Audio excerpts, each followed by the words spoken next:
We're starting and opening it to the public now.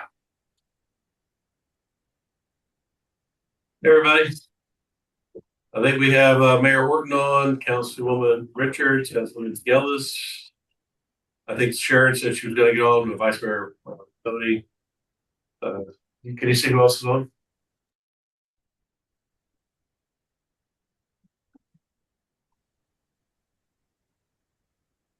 We have, let's see, Steve Freeman's, Councilman Freeman's on. Okay. All right, I guess we're ready to go. So who wants to start off? Okay, you want to start? Sure. I'll kick off with a couple updates and then kick it over to Ryan and Angela. Just a few policy bill updates. Rep Mooney had two bill updates this week. One, his HB 755, the ACSC bill, which has the performance bond language, and also our Florida Forever continuation of the carve out. That passed the House and is on the rules agenda in the Senate for the 3rd. He also has a nature-based resiliency bill that's ready for the floor in the House and has passed the Senate. And that authorizes nature-based solutions, living shorelines, things like that. And Ryan, you can probably touch on that a little bit more, and requires some state standards surrounding that. And the last thing I wanted to highlight was just that the House followed the lead of the Senate in terms of removing that disparagement language from the ag bill. So that's been removed in both chambers at this point. And I'll kick it over to Ryan and Angela. Yeah, thanks, Kate. So today is day 46 of the 60-day legislative session, and procedurally, that just means that committees moving forward can meet on a 24-hour notice as opposed to 48 and or 72 hours. So things start to move pretty rapidly. There are a number of amendments that are filed to bills that are still out there and in play because at the point of session where a lot of the big committees or subcommittees, I should say, are not meeting anymore. There's very few vehicles that are alive and well for folks to be able to amend some potentially bad ideas and or harmful ideas to.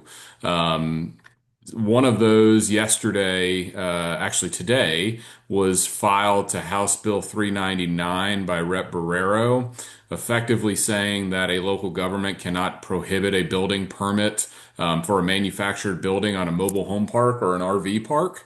Generally when these type of land use bills are filed, we seek a area of critical state concern exemption simply because of the ROGO and BPAS issue that we face. And I'm not saying that's not the case here. It's going to be the case that we are seeking that carve out and exemption on this particular bill. But it's just an example of a lot of the more land use type decisions that generally go till the end, very end of session, where things pop up very quickly. I've already sent Rep. Mooney a text just letting him know because Rep. Mooney and Senator Rodriguez are always very good about talking to sponsors as soon as that language pops up. So it's just something that your team is just constantly monitoring as it relates to amendments that are filed. We talked a little bit about the local government spending bill. This is the bill that the CFO is pushing that mandates interactive budgeting on your website. This is House Bill 1369, I believe. There was an amendment that was filed that is allowing for some exemptions for municipalities under 10,000, population under 10,000. The issue that we have found in working with the Florida League of Cities is vendors who have a product that has a truly interactive budgeting website capability. The average cost is about 50 grand. And the issue that the League of Cities and others, we had a meeting with the CFO's office, are discussing with the CFO is, the state EDR website has every municipal budget available to it, and those budgets are searchable through PDF form. And so it seems as if it's an exercise in a little bit of futility and will cost certainly much smaller local governments than Islamorada, but still, even still, $50,000 is $50,000. So this is a bill that the House and Senate language don't match up. So we're going to see the Senate doesn't have any sort of threshold exemption for population, but it still has, the costs attributed to that interactive website. I think that's sort of a theme of where we're at with session right now. There are a lot of bills that are moving in both the House and the Senate, but not a lot of bills are identical in terms of the House and Senate version are the same, which makes ultimate passage very easy. We're seeing sort of divergent paths on a lot of policies in the House and Senate. One of that is live local legislation. This is the fourth year in a row we've had, live local bills. The House is taking a much different tack than the Senate is as it relates to live local. Now, that's not a surprise because Senator Passidomo is sort of the originator of the ideas behind live local. And so we're, kind of monitoring that activity as well. Again, from a land use perspective, a lot of those issues are Islamorada specific that don't apply to the rest of the state. So those are a lot of the things that we're watching right now. What else happened? This week we had the tax packages in both the House and Senate were released. They are not as robust as they have been in the past. I would say that the biggest surprise, quite frankly, was neither the House, well, both the House and the Senate chose to decouple from federal corporate tax cuts that were found in President Trump's big, beautiful bill. So they are not going along with some of those corporate tax cuts that the federal government had proposed, which is quite frankly a surprise, right, from the state of Florida's perspective, as it has been pretty lockstep for the most part with the administration. We don't know where that will end up right now. Another issue that, this is just more sort of inside baseball, data centers and artificial intelligence. There's been two very different views on AI and data centers from the federal administration and data centers and AI with Governor DeSantis. And so an AI bill that seemingly was dead in the Senate was TP'd. We're told that it's going to be back next week. And then as it relates to data centers, there were some bills moving forward, and they have been effectively revitalized. They stopped, and now they're moving back at sort of rapid speed. Now, the good thing about the data center legislation, and again, you are located in a very specific locale, but there are very stringent safeguards on what local governments can and cannot do from a land use planning perspective as it relates to data centers.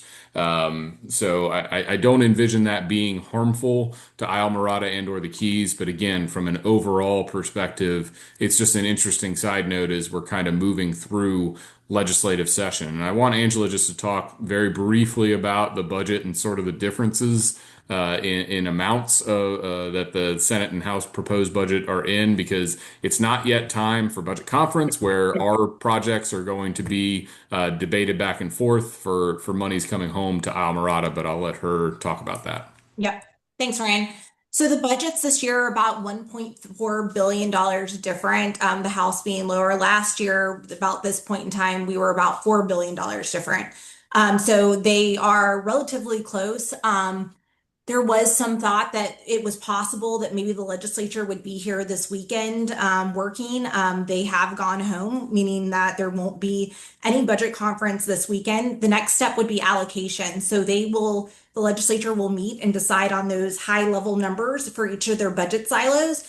And then once that happens, we'll be in a position where they can begin budget negotiations. And who's to say when that will be? Hopefully soon rather than later. But there is obviously talk at this point that they don't finish on time, and therefore they either extend or they take a break for a week after spring break and come back to finish their work. Ryan, you're muted. I think you're... Got it. Thank you. And just so you're aware, normal cadence of session, Ron certainly knows this, is that we probably need a budget conference to begin by like Wednesday, Thursday of next week to really have any hope of ending on time.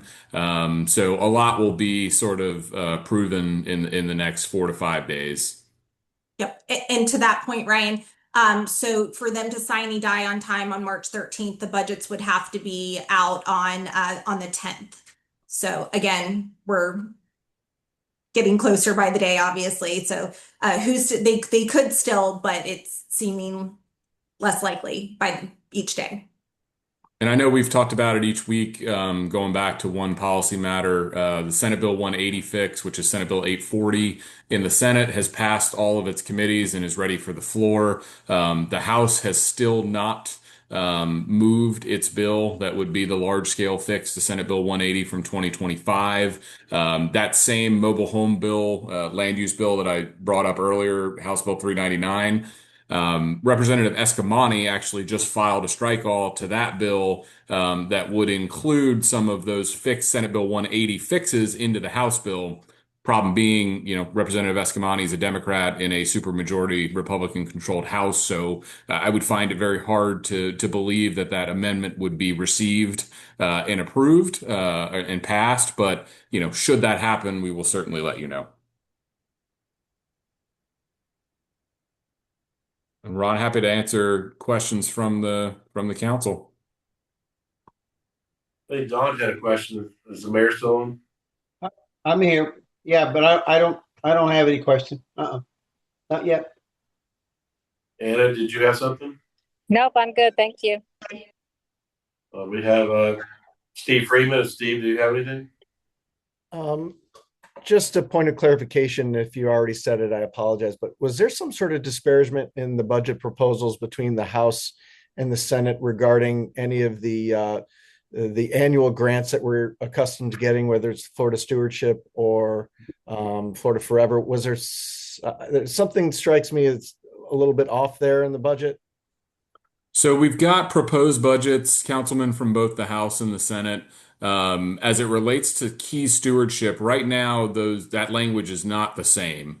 The House is proposing for the $20 million to go through DEP and follow the grant structure. The Senate language right now says that those monies will not be released until an ILA is formed by all entities within the keys.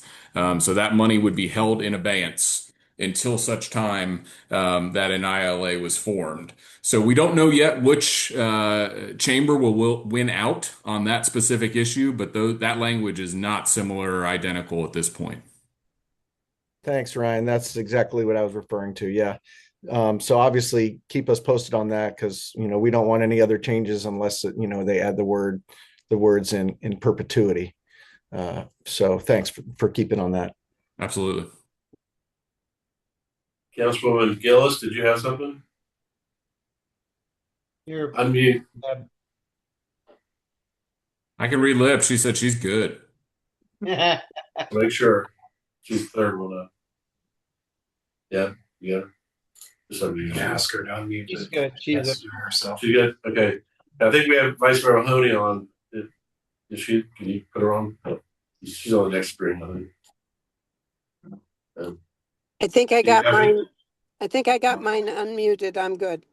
This is Deb. So make sure. And then we have Vice Mayor Mahoney. I'm good. Okay. So make sure all five of you get a shot. Okay. It's only 4:14. So if anybody from any other attendees want to ask, I guess that'll be time to open it up for anybody else that has a question. Any hands raised? Or? No. Okay. Last chance. Okay, anybody else got anything? Have a good weekend. Thank Okay, you. thanks, guys. Appreciate Have a you. great weekend, Have a everyone. good one. Appreciate it. Thank you. Bye. Bye, guys.